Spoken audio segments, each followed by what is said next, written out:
गोवर्धन पर्वत को श्री कृष्ण से पहले हनुमान जी ने उठाया था। ये है इसके पीछे की पौराणिक कथा। द्वापर युग में श्री कृष्ण ने इंद्र का घमंड चूर करने के लिए गोवर्धन पर्वत को एक अंगुली पर उठाया था। ये कथा हम सभी ने सुनी है, लेकिन क्या आपको पता है कि द्वापर युग से भी पहले त्रेता युग में यानी श्री राम और रामायण काल में राम भक्त हनुमान ने पहले ही इस पर्वत को उठा लिया था। आइए जानते हैं इससे जुड़ी एक पौराणिक कथा। गोवर्धन पर्वत को गिरिराज महाराज के नाम से भी जाना जाता है और कहा जाता है कि वृंदावन के पास स्थित है। ये पर्वत भगवान कृष्ण का ही एक रूप माना जाता है। ये बेहद पूजनीय पर्वत है। द्वापर युग में जब श्री कृष्ण आए तो उन्होंने कई लीलाएं पृथ्वी पर करी। पूतना का वध हो, माखन चोरी हो या फिर बंसी बजाना हो, सभी लीलाएं बाल कृष्ण ने की।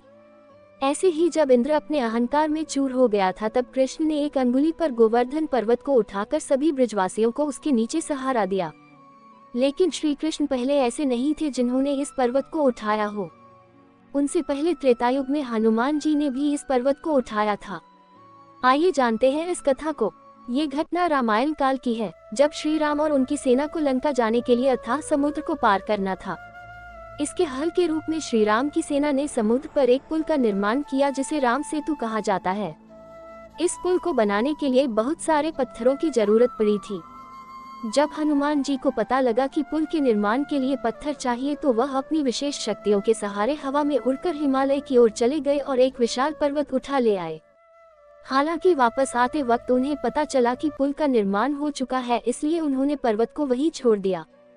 जब हनुमान जी ने पर्वत को रास्ते में ही छोड़ दिया तो वह पर्वत बहुत दुखी हुआ कि अब वह प्रभु श्री राम के काम नहीं आ पाएगा। पर्वत की स्थिति को भांपते हुए हनुमान जी ने पर्वत से कहा कि द्वापर युग में जब श्री राम कृष्ण के रूप में जन्म लेंगे तो तुम्हें कृष्ण द्वारा उठाया जाएगा।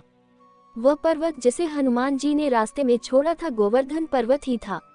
अगर आपको मेरी यह कहानी अच्छी लगी हो तो प्लीज मेरे चैनल को सब्सक्राइब कर देना, लाइक कर देना, शेयर कर देना और बेल आइकन को प्रेस कर देना। धन्यवाद।